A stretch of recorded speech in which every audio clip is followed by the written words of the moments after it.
Hello and welcome to the Macros Bodybuilding Powerlifting Podcast. We are very happy to have you all here today. Thank you for all the positive feedback we've been getting recently.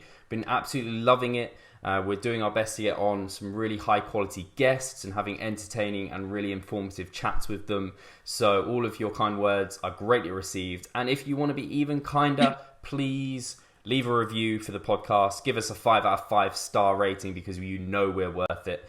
And I'm happy here with Mark today. You've just got us guys. I think it's good for us to do our own kind of podcasts as well because we are coaches ourselves. We are the Revive Stronger coaching team. We write blog posts. We give out information. So it's good for us to share our knowledge as well. It tests us. It keeps us on track as well. So we want to share a bit of what we know and how we think we can help you. We take in a lot of information from like Mike Israetel, the guys from 3DMJ, Eric Helms, Alan Aragon, Brad Schoenfeld, and we try and distill this and take away kind of and give you the best mix we think is possible. And we have lots of experience of our own clients as well. So anyway, without further ado, we are talking about mini cuts. I personally have just started a mini cut. I'm in my third week, almost finished my third week. I've lost a decent amount of weight. I'm feeling pretty happy about that. And I know Mark's cutting right now and has done mini cuts in the past. So I've had a lot of questions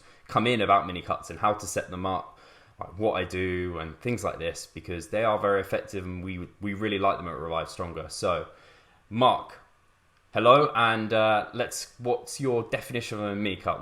How do you kind of define it? Cool. I've got a couple of things a couple of definitions for a mini cut. Typically, for an individual like yourself who is relatively lean already, and the main focus is over time they want to get bigger, get stronger, and just grow as much muscle as possible. So they maybe don't want to be spending a whole lot of time dieting. If you're dieting, if you're in a calorie deficit, you're not primed for gaining muscle. And the longer you diet for, the less time you're making gains. So the reason a mini cut can be effective is because it's a fairly short, aggressive diet that for that specific time, and I've seen mini cuts run from anywhere like 4 to 10 weeks, just enough time to get in, out the diet, do what you need to do, lose some body fat, so you can start gaining muscle again, essentially. So I think a mini cut for that reason is really good. Again, someone who's relatively lean wants to maximize muscle gains, get in the diet, get out of the diet, and you don't have to go for a prolonged deficit. I also think a mini cut could work really well with quite an overweight individual to kick off a diet. So reason being, so a mini cut for a lean individual is more about efficiency and just getting the job done. A mini cut for a slightly more overweight individual is probably, in my opinion, set up for more of a motivational thing. So to lose weight quickly and try and keep on the horse kind of thing. How you would set that up, or how I would set it up, and I think how you would set it up yourself, is probably take like an estimated maintenance target and anything up to probably like a 30% deficit. So it's quite an aggressive deficit. It's not, you'll know yourself, you're in your third week, it's not a nice process.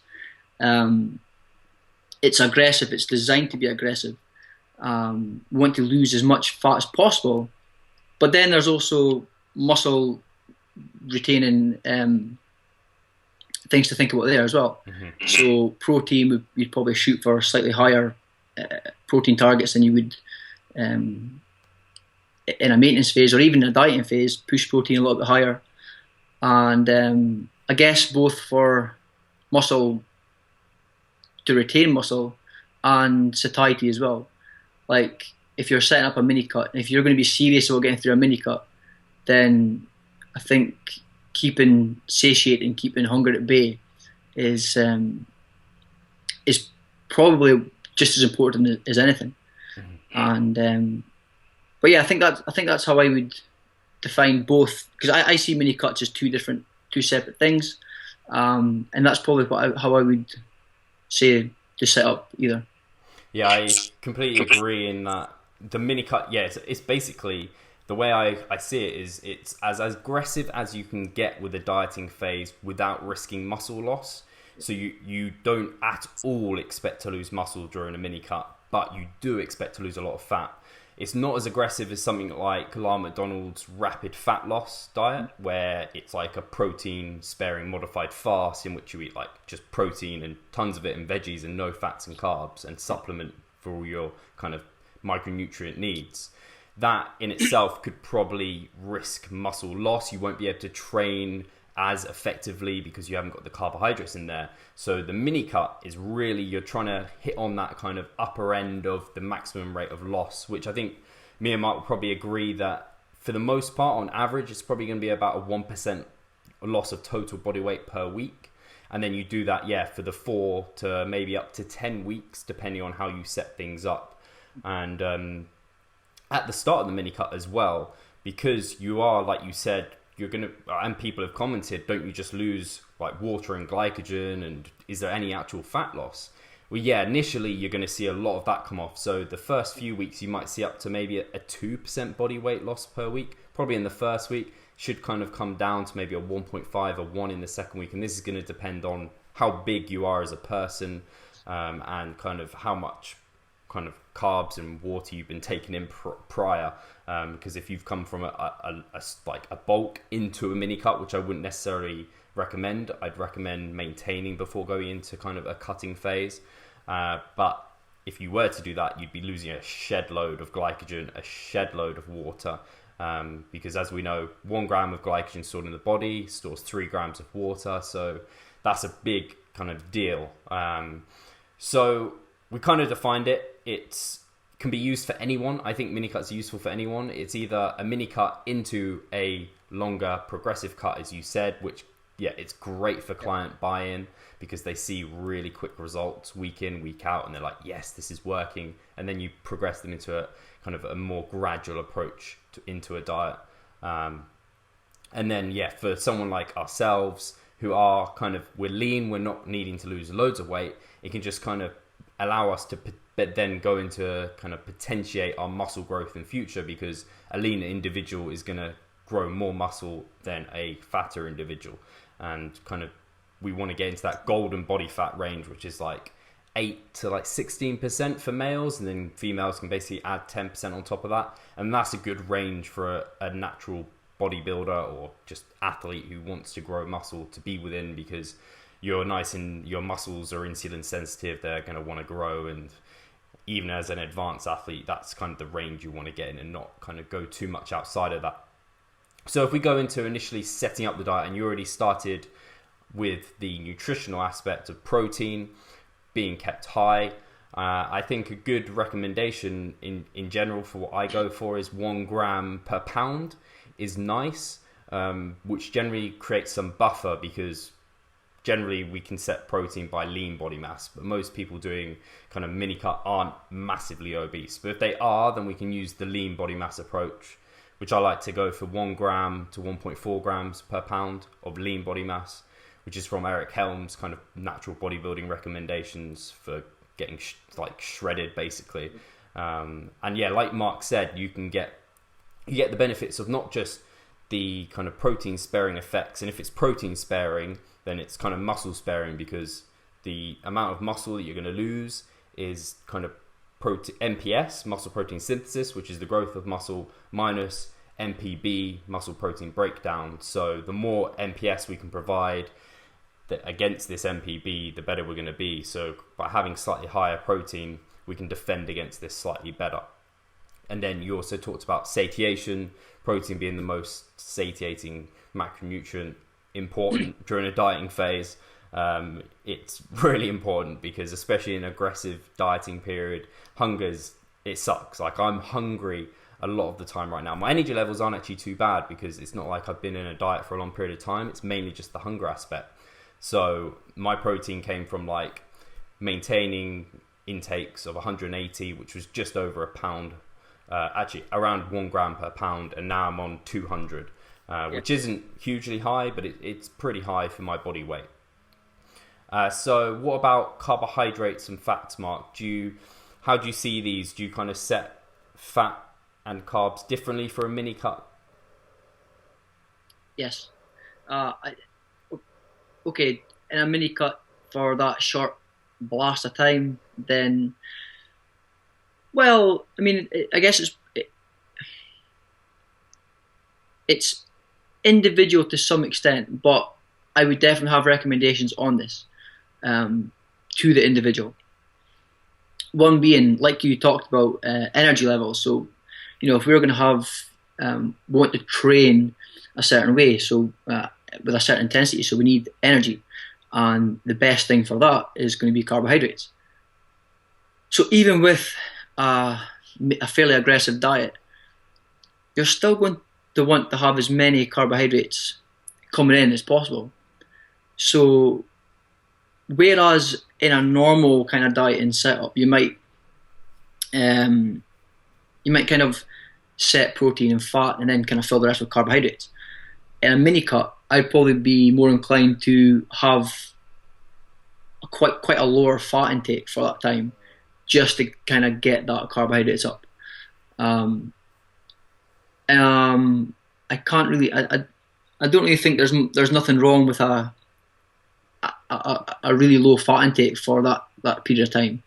I don't think you want to go too long with a seriously low fat intake, but we're talking about MPS and MPB, and we're talking about being able to train at a certain intensity and muscle sparing. We have to be able to train at that certain intensity, and a higher carbohydrate diet is going to help that. So I would definitely be on the lower end of fat intake, which might even be like 0.3 grams per pound.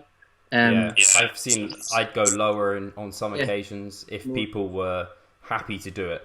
Like you said, like there's different people will react differently to it, but for that short period of time, you can go quite low as long as you hit your kind of essentials. I know, like, I don't feel too. It's really difficult actually to adhere to a diet that's less than like. I'm on 40 grams of fat. I eat oats, like a small portion of oats still has like a decent amount of fat in them. I'm eating my oats, so yeah, I think they're in regardless. Yeah, but fat, like you said, it's only a short period of time. I can't think off the top of my head any major problems that you're going to run into. You're not in an extended diet, and it's just, again, when we talk about the preference thing, right? So usually we work with clients and they would advise us on what they prefer. Like some people like a high fat diet, that's completely fine. Some people like a high carbohydrate diet, and that's equally as fine. But I just think that I've got a slight bias towards a slightly higher carbohydrate diet in a mini cut, just because the fuel coming in is so low anyway. Mm-hmm.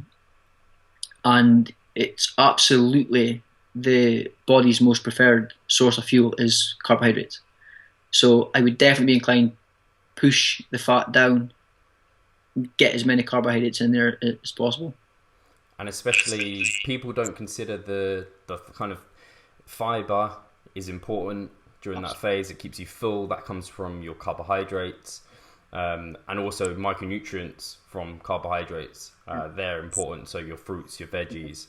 So yeah, I agree. I kind of try and set fat kind of as minimal as the person will be happy to go to, and then fill in the rest once we've set fat and protein. Fill the rest with carbohydrates, which, yeah, like you said, they're the preferred energy kind of fuel for source. Fuel for source? Source of fuel. Yeah. So that's important. That's the mini cut coming through. I'm dieting, so that's right. Feed the brain switch already. And then in terms of, I think that something that might be of interest to people is kind of when you're in a mini cut, because it is quite aggressive, and I know you talked actually about, and maybe we skipped over this a little bit, the deficit. in that, and I agree. There's been studies done on kind of well-trained athletes who have gone into a 30% calorie deficit, which is pretty aggressive, who haven't lost any muscle mass. So that's nice. But then when we talk about a 1%, 1.5% potentially of body weight loss per week, you can actually identify what that could be through various kind of guesstimations of and assumptions on things. So if we know 3,500 calories is roughly a pound of fat, if we're in that deficit in a week, we should roughly lose a pound of fat, which is 500 calorie deficit a day. So if we know say to make it easy for ourselves, we're 200 pounds. So if we want to lose 2 pounds a week, which is 1% of our total body weight, we want to be in 1,000 calorie deficit a day, because that's going to create 7,000 calorie deficit by the end of the week, which should equate to around 2 pounds. It's not going to equate exactly, because there's loads of different things that go on. There's metabolic adaptations that are happening. But yeah, that's kind of to give you an idea of the deficit. It might be a good idea to set it via that target rate of loss than necessarily a percentage, because that might just provide you a more accurate way of doing it. I did used to use the percentage, but I've reverted to using this. I find it more kind of appropriate and accurate. And then you can track that progress week to week. You might have to make cuts and things. But I think something we can talk about is that, from your experience, Mark, during your mini cuts, have you found, because we know when you do like prolonged dieting periods, you have to make changes like every couple of weeks maybe, or like, how many changes do you tend to make to your nutrition and training during a mini cut? Do you find you have to do much, or do you find it just kind of, you have that initial big chunk deficit and the body just kind of works with it? Or do you find you adapt quickly, or if it changes for people? Yeah, I've never changed nutrition in a mini cut before. I think it's such a short period of time. I would be looking to set up the diet and end almost on the same macros and calories as it started. And again, we're talking, I said 0 to 10 weeks. I think maybe 10 weeks is I haven't heard too many people. I know I've heard Alberto Nunez talk about 10-week mini cuts. To me, 10 weeks is possibly too long for this type of diet. Yeah, for this definition. Yeah, I think maybe 6 weeks would be ideal. Something like the mini cut movement that we run is a perfect length of time for that 6 weeks. So no, I would think unless there was like a serious down regulation in metabolism through just people stopping moving because of their diet. Because sometimes, when we set up a diet, if we take 500 calories away from someone's diet, their NEAT can drop that 500 calories and wipe the diet, and we see that happen all the time. And it's perfectly a normal thing, and that's why we encourage people to be active. I mean, it would have to take a serious, even if you weren't hitting the exact targets per week, it would have to take a serious change in your activity levels to not get fat loss from this very specific aggressive diet. So no, I would be looking to set things. Again, with a mini cut as well, it's completely different. Like, if you had a client who was doing a normal type diet and they could go the first few weeks and not lose any weight, and you maybe expect that, and you could alter things, and you got time to do that. Whereas with the mini cut, at least in my experience, I've never seen like the first week of nothing happening. It's so aggressive. The first week's usually, like you said, a lot more weight than expected, in fact, sometimes. So no, typically, at least in my experience, I haven't ever bothered changing nutrition through a mini cut. I guess there might be, I don't know if there would be cause to up calories, maybe, I guess, if things were going a little bit too quick. But I haven't ever changed anything. I don't know if you've worked with clients and you've had to change in that mini cut period, or maybe yourself. I think, generally try not to, because when we have clients, we take them through like hopefully a period of maintaining before they go into it. So they're in like a healthy state, at least. They're not kind of a lot of people I know seek out mini cuts because they're like, I mean, it sounds amazing. Like, it's an aggressive cut. You see positive scale changes week to week, which you do. so long as you're in a good place to start it. And that's why, like for our mini cut movement, we say you have to have not dieted for like at least a month before starting this, because people will be diet after diet, they'll be failing all over the place. They won't be in a mentally healthy state. Physically, they're probably a bit down regulated in terms of their metabolism. They're trying to do a mini cut, they won't see the results they want to, and like it's probably the worst thing for them is to try something majorly aggressive. They're better off taking a period of time and maintaining. But yeah, I think it's important to note that the longer you diet, the more metabolic adaptations you're going to get. So the more so your NEAT's going to run down, the more your energy levels are going to like go to crap. But during a mini cut, you should feel pretty good the whole time. Like I'm 3 weeks in, I've only got 1 more week. I still feel like I'm hungry some of the time and like I'm a bit more food focused. But in terms of my actual energy levels, my gym performance, I'm still progressing week to week. Things are still going really well in that aspect. And I feel good. I don't feel like I've been dieting. I don't feel like I've been dieting a long time at all. Like I can, like even today, I'm coming home from the gym and I'm like running up the stairs. I'm like, oh, that's a good sign that I'm like fit, like healthy right now in like a good metabolic place. So yeah, hopefully no adjustments are really required, because like you said, it's aggressive. We should see changes week to week. Whereas if you do like a less aggressive approach, people, especially if people go for those really small cuts, like 100 calories, nutritional labels can be out by 20%. Like you could easily screw things up and make that 100 calorie deficit and just turn into maintenance.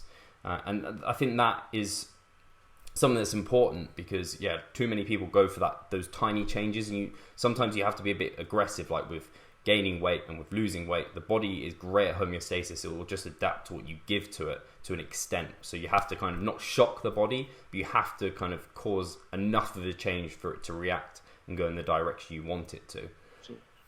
So in terms of refeeds, do you ever use refeeds during a mini cut, or do you think kind of is it any different towards a longer progressive cut? What are your thoughts on refeeds in this kind of context?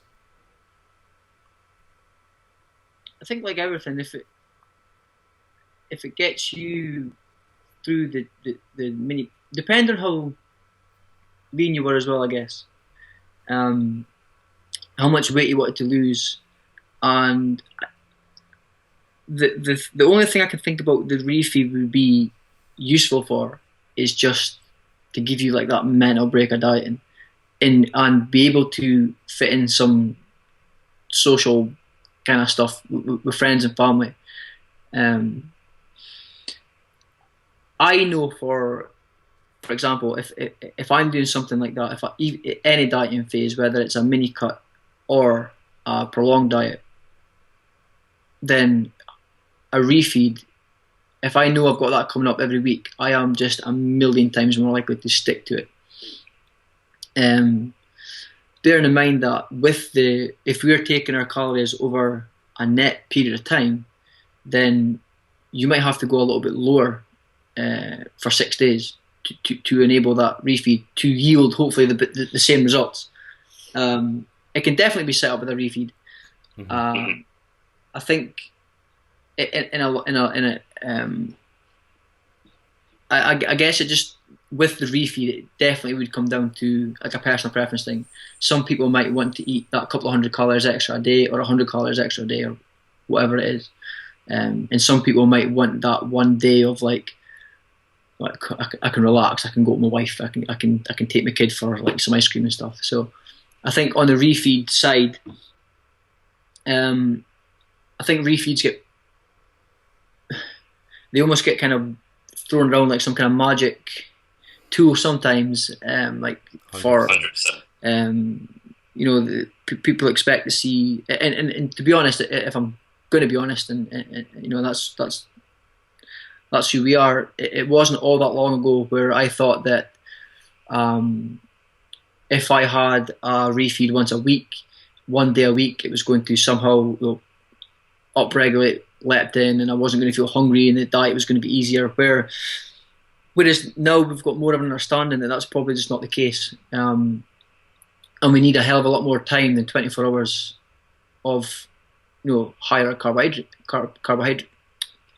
intake or calorie intake for that to occur. So I think on the refeeds, probably a personal preference thing for a mini cut. If people are happy to bash on every day and not have one, it's not something that I would be pushing to have.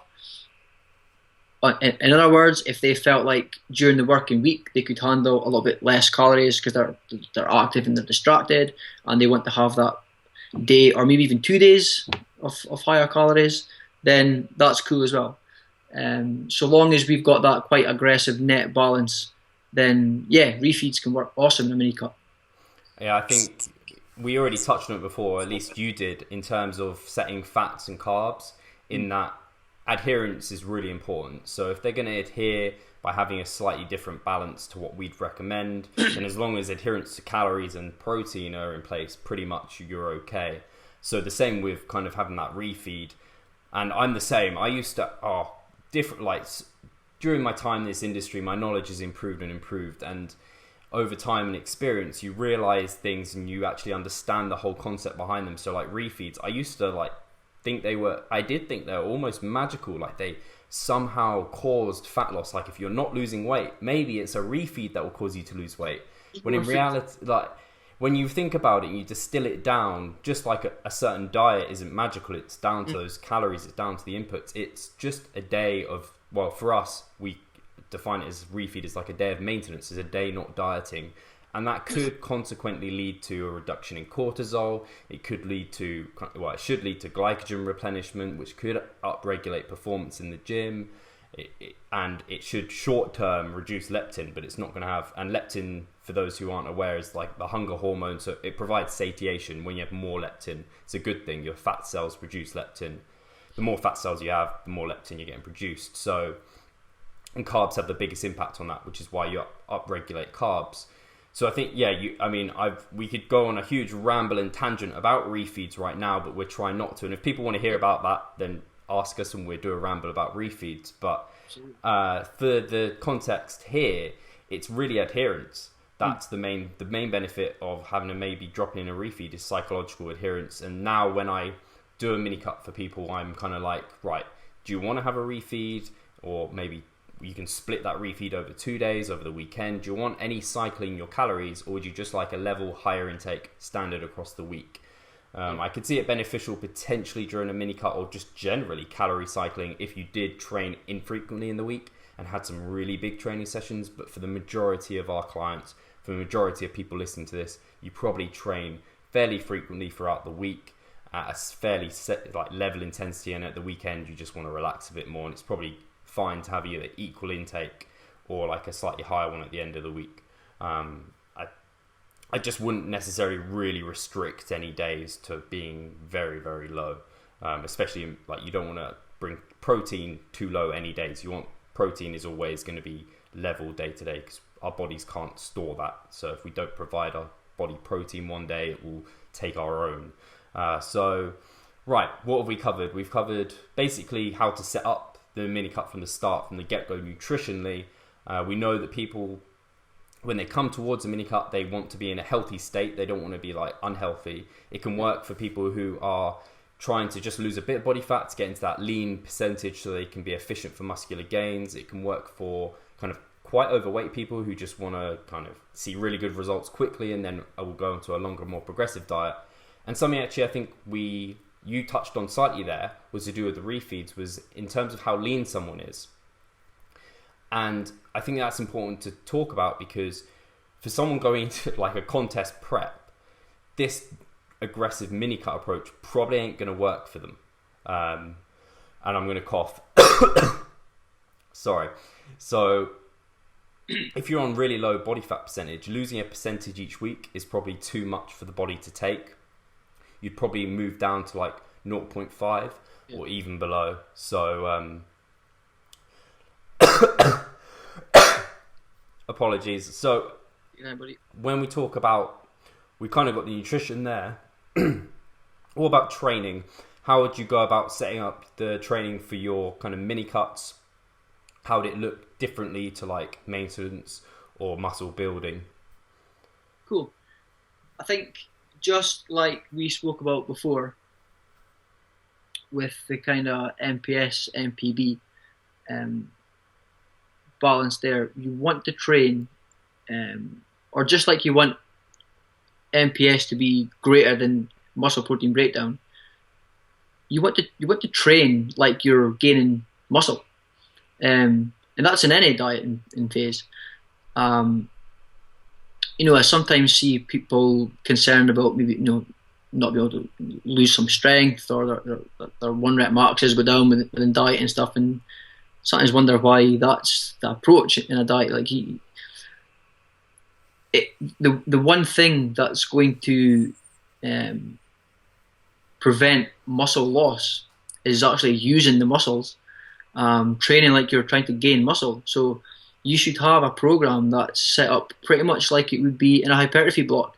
Maybe have a base week because you're dieting. Just get in the gym, feel your way around. Nothing too strenuous in the first week, and then like every other block of training, build from that progressively, adding volume as you go, and maybe even finish off the mini cut with a deload. But I think the way that I would set up the training would be as if I was taking a client, as if this client was wanting to maximize a muscle gaining phase. I don't think I would change anything. There would be nothing kind of lower than 6 reps. It would all be kind of the 8 to 12 rep range. There might be some accessory stuff higher than that. But yeah, in my mind, regardless, we are talking specific mini cuts here, so I don't want to go off on a tangent. But in any dieting phase, the goal should be to train like you're gaining muscle. We're trying to, if we've got, if you're deficient in calories, which you kind of are in a deficit, you've got quite an extreme diet, and you're not pushing volume, protein's low, then you are absolutely going to run the risk of losing muscle, especially if muscle protein breakdown's greater than muscle protein synthesis. That is just the fundamentals. That's what happens.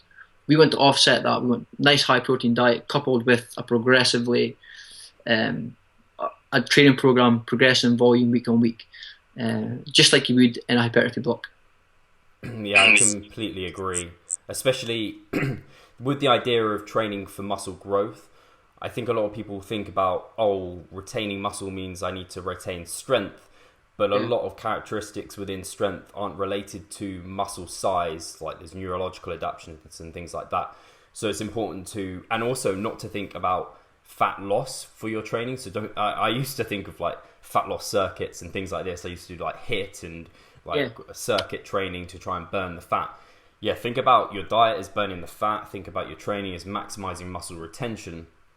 And yeah, you said it completely right. I think in terms of when we're trying to lose fat and maintain muscle, we want to promote anabolism, promote muscle protein synthesis as best as possible, signal our body for growth rather than maybe signaling it to try and defend against muscle loss, kind of push our best weapon.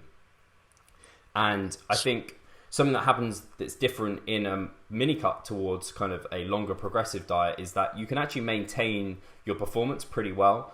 Because it's so short, you've still got kind of like, you're not coming off the back of progressively more and more dieting. You're coming off the back of like a good time. So you don't have to necessarily drop volume massively. You should be able to actually just use it as like essentially a mini cut's like a mesocycle in length. So you should be able to, like you said, Mark, have your base week where you're kind of getting used to those movements. Then each week you progress. So you look to increase your volume, whether it be reps, sets, a bit of weight, progressive overload week to week. And then finally, when you're going to end your mini cut, probably you're kind of overreaching functionally, because then you're going to deload, recover, you'll increase calories slightly during that deload because you don't want to kind of, we've talked about it before, have calories too low during that deload. And then, come out and you're on your way to whatever you want to go on to, whether it's then a longer progressive diet or something different. So if we go into like the specifics, because I set up we set up the mini cut, and so we can talk about some specifics in terms of programming for muscle growth, which is essentially what we're talking about. And you talked already about the intensity, so nothing lower than 6 reps really, with a focus on kind of an 8 to 12 reps and maybe some reps above that.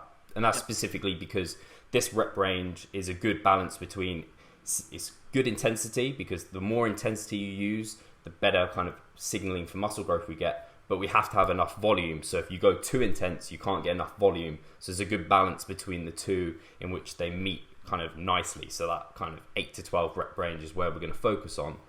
And in terms of volume, you want to get a good recommendation is from that worm bomb kind of analysis. And Eric Helms uses this quite extensively. It's 40 to 70 repetitions per workout. And then frequency wise, a minimum of twice a week. Is that how you'd go with that mark as well, or do you have a different kind of way of doing that? No, I would agree. I think if it's good enough for Eric Helms, it's good enough. I could totally see the logic in people trying to maintain strength and trying to do things like the deadlifting for 3 reps But can you imagine trying to accumulate volume in your chest after doing like sets of 3 on the bench? You're going to really struggle with that. And the one thing that we should be pushing during this mini cut is trying to increase volume along the way, and don't really want to be doing anything that's going to affect that. So yeah, like I said, if that approach is good enough for Eric Helms, it's good enough for me. It's worked in the past. I've done mini cuts before. It's worked really nicely, and I like the way you touched on the energy thing as well, because you might feel a little bit hungry. Well, you're most definitely going to feel hungry, but the energy should be there to, at least acutely in that very small period of time, to continue to progress. And I've never done a mini cut before that I felt so banged up that I haven't been able to progress. If you're not progressing, then it could be a whole host of things, but the chances are you're probably just trying to lift a little bit heavier weight. And I think that's a good thing as well. If we're working that kind of 60 to 80% intensity, then you're not going to the gym and absolutely busting at one either. You should have plenty of energy to get your gym sessions and still progress through a mini cut, if you've got things set up properly, if you're lifting in the right kind of rep ranges and the right amount of percentage kind of working capacity. Yeah, I completely agree, and I think something we can also touch on a bit more maybe is in terms of programming wise, you definitely want to not specialize during this time. So when you're dieting and stuff, if you were, because we talked about we train like we were when we were in our hypertrophy phases, but you might specialize slightly in your hypertrophy phases. You probably don't want to do that too much in these phases, because if you put muscles on the back burner too much, you could potentially lose size in them, lose muscle in them. You don't want to be like maintaining them. You want to be growing everything as best you can. Something that might be wise to do, probably not required for a mini cut in fact, is put more volume towards your weaker body parts that kind of lose size easily. That might be something you do, but in actual fact, I think if I carry on talking, I'm going to go way over into a tangent. So I think we've actually covered most things. That was a good point you made, though. That was a good point about definitely having that separation between, although we're setting things up like a hypertrophy block, it's not a hypertrophy. It's not a muscle building block. So in that regard, yeah, the amount of the amount of repetitions per week, per session, and I think in not specialising, I think that's a great point. I think if people are going to take away anything, you're not you're not setting up your training to look to emphasise any part of your body. It's you're kind of, although you're setting, on paper we're setting up to grow, but we're looking to not lose muscle and kind of maintain what we've got. So there's no real need to run specialisation blocks with mini cuts. I think that's a good point. I'm glad you pointed that one out. Oh, good.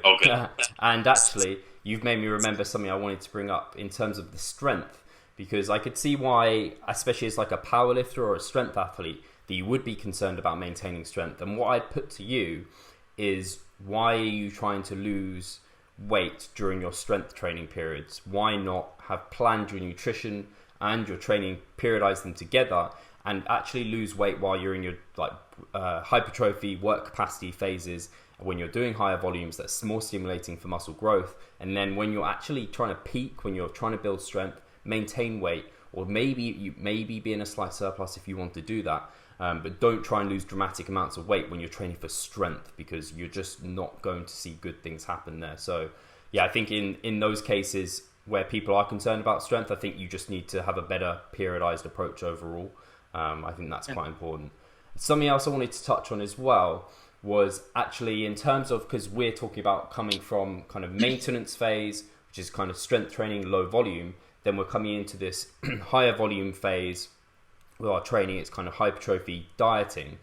What I'd say is, when you do that, if you are doing a mini cut for the purposes of potentiating more muscle growth, which I am right now, you can start off kind of quite lowish reps in terms of kind of maybe 6 to 10s more so. So then when you come out of the mini cut, you haven't kind of sacked all of your resources for volume. You can just go up a touch, go to more towards that 8 to 15 rep range, and put into a calorie surplus. Then you're in a really good position because your muscle cells are really insulin sensitive, and you can actually grow through that. So that's partly what I'm planning right now. Is I've just come out of maintenance phase and doing kind of a lowish volume hypertrophy block with my mini cut, and then I'll come out massing with a high volume massing period, and then I'll go maintenance, and I'm going into a long contest prep, which is going to be really crappy, or hopefully a long contest prep. We'll see how things go.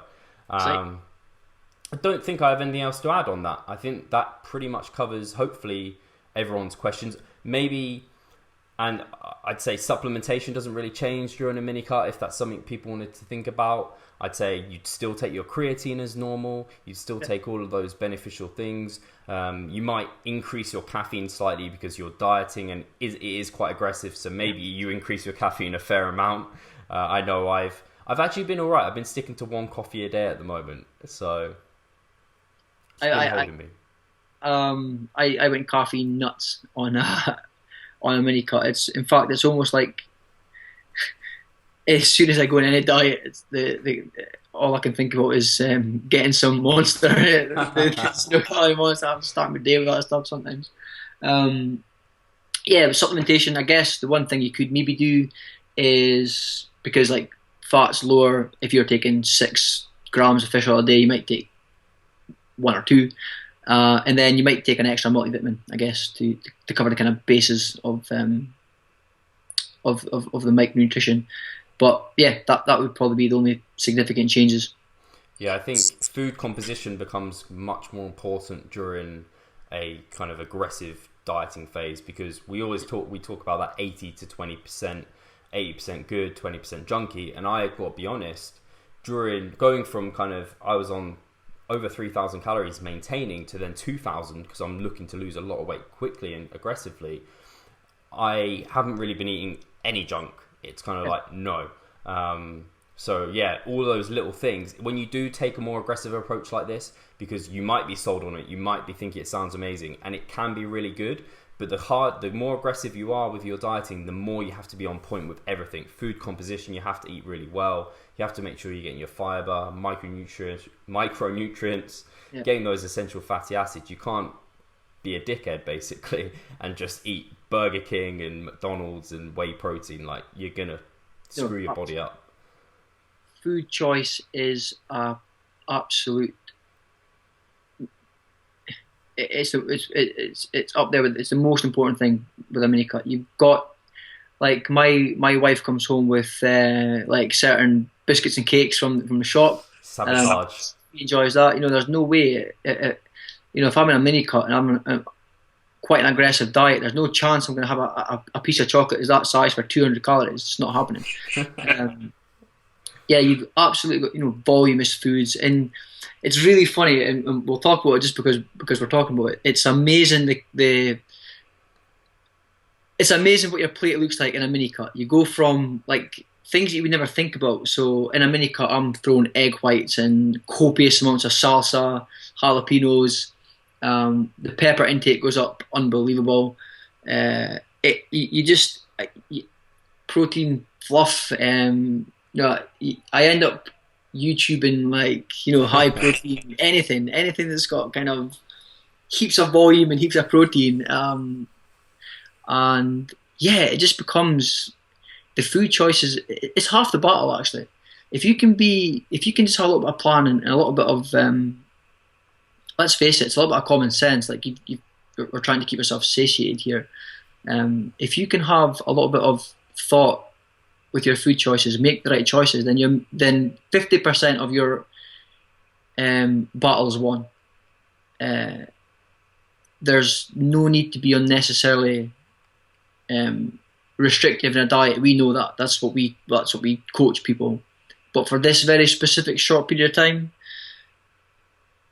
then might be a good idea to stick to the kind of fresh, minimally processed whole foods that are going to be kind of high volume, low calorie per bite foods.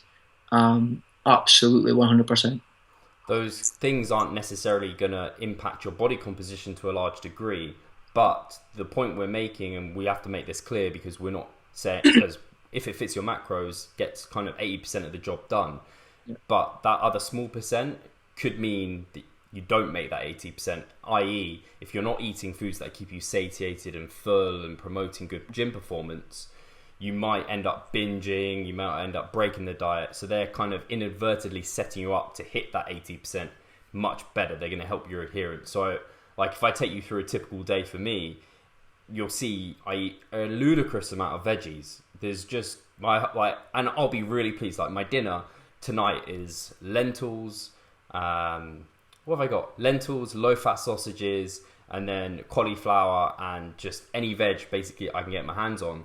And yet salsa is also a fantastic food. I'd very much promote salsa. Bulking is also good because it's tasty and so you can just put it on food and it makes food amazing. Egg whites, really effective. I've been using egg whites recently. I hadn't been using them the last 2 weeks and I regret it because they're really useful. Cottage cheese, that's a good one, like low-fat cottage cheese you can use. I think these are important aspects as well. And I think we've kind of now come on to the psychology slightly of mini cutting, which I think is good because I did want to touch on that because it does take a certain person to do it.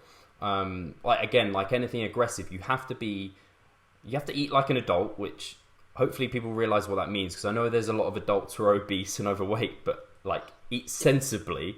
I know I referenced that I think from like Dan John, and someone had a go at me for saying eat like an adult because adults are obese, they eat awfully. And it's like, well, you know what I mean, like eat with some intelligence, with some understanding of what you're having. But I understand where they're coming from as well. In terms of kind of the psychological struggles or maybe even the social battles, what's the hardest thing? Because I know I did a post on this recently. I think you agreed with it, Mark. In a mini cut, social struggles within a mini cut. Social or kind of just the psychological things. I know, like I get food focused. I miss going out for meals. Absolutely. The dieting period is aggressive. It doesn't leave for much flexibility, and that might mean that your Saturday night or midweek meal with your wife and kids in a restaurant might have to, that side of dieting is hard, and that's something I find difficult because I've got a daughter, as you know. She doesn't care if I'm dieting. She just wants to eat crap all day, and she wants her dad to do it as well. She's constantly stuffing things in my mouth. We enjoy going out as a family and having some time and relaxing around food. It's sociable. Sometimes in a mini cut or dieting period, that has to get knocked on the head, and it's because we've got this specific goal. I find that quite challenging, the social aspect, just not being able to, so I've got a night out coming up. It's actually tomorrow night. I'm probably going to have, I am dieting at the moment. It's less aggressive in your approach. I've scheduled it. I'm probably going to have a few beers. Nothing crazy because I don't particularly enjoy being drunk. But yeah, I can go and do that. Whereas in a mini cut, I'd probably rather have the food and the refeed. So I definitely struggle with dieting, that social aspect, probably more than anything. I think I remember the post you made, and I agree completely. The fact that you can kind of suck up the hunger and the energy to some extent. You can deal with that. It's a lot harder for people to deal with the fact that their wife really wants to go out, or maybe if the wife's had a really bad day in the office and she just wants a pizza at night, and you can't fit that in because it's and we are talking like this might not be an ideal approach for some people, but if you're going to do a mini cut, the one thing that I would, in talking about the psychology of it, the one thing that you're going to have a head start on is knowing what you're getting yourself into. And then the reason I refer to this, I done the mini cut, the Revive mini cut, before I was lucky enough to come on board as a coach. And one thing I referred to at the end was how I liked the group aspect of that. I think I would have not. It's hard to say because it never happened, but I don't think I would have found it as easy or as pleasant if I didn't have that group aspect and people to share. I knew what these guys were going through; they knew what I was going through, and I really liked the way that there was nothing left to the imagination. I knew exactly what I was getting in for. I knew that I was going to be hungry. I knew that the gym sessions were going to progressively get more tough. And because you know that, if you've got that knowledge before you start it, then you're just going to be, because you expect that you're going to deal with it better through the process. I did really enjoy having the group as well, though. I don't think I could, that's just me. I guess you've got a lot more, you've been through certain diets before in the past, contest prep and stuff. I haven't had that experience. I find dieting really hard. Could I do it on my own? Maybe, but I definitely like that support network. I definitely like the whole mini cut movement and having that support. And yeah, that's what it's there for. It's to provide that support and educate people before they get into it, exactly what it's all about. Yeah, I think you touched on some really good points there in that thought. The mini cuts work really well, and they are short, but it's a short, structured period of time where you need to be quite kind of ready to commit to it. You need to maybe be a bit less flexible. It isn't the time to try and do intuitive eating or something like that. It's the time in which actually hitting a carbohydrate, fat and protein goal is quite important every day. You want to do that because you're kind of not taking anything to chance. It's an advanced approach for people that can commit to it. And I think you touched on also some good points, because I really struggle. Yeah, the social aspect sucks, but I think a lot of it is in my own head. And I've had clients who go through mini cuts and they talk about, like you said, their wives like bringing home pizza and things like this. And often I ask them, like, have you discussed this with your wife, or have you talked to your like partner about this? Do they know you're doing this? Do they know how much it matters to you? And they're like, oh no, I haven't. And it's like, well, actually tell them. I'm sure they'll be supportive. Get their support. And that touches on the accountability aspect that you talk about, in which, the group coaching aspect with the mini cut movement that we've got is amazing, because you have everyone to be accountable to, and there you have me overlooking it and you overlooking it and answering questions. They almost have no excuse. And I am fortunate in that fact that I might not have the smallest hips and the biggest, widest back, but I am nuttily determined and can stick to a diet. And whether or not that's always a good thing, I always get the job done if I've got something I need to do. So I can kind of force my way through it. But I'd be lying if there weren't like little things where I'm like, it's 5 grams over, I won't count that. I just have this extra bit here. When it's in these sort of periods of time, I try not to, but they still happen. But because it is aggressive, like we've said, you do see those changes still. But you want to be as precise as you can for the period of time. I don't think we have anything else. We've covered a lot there. But actually, I did want to talk about how I fit it in with my life. So at the moment, I'm not trying to be kind of super strict with it. I went out with my best mate 2 weekends ago. We went out for pizza. It was absolutely amazing. Went out last weekend with my girlfriend Charlotte. We had pizza again, because obviously I'm going to have pizza. And this weekend I'm going to my grandparents, and I'm just going to kind of see what happens. So I don't necessarily schedule refeeds. They just kind of happen.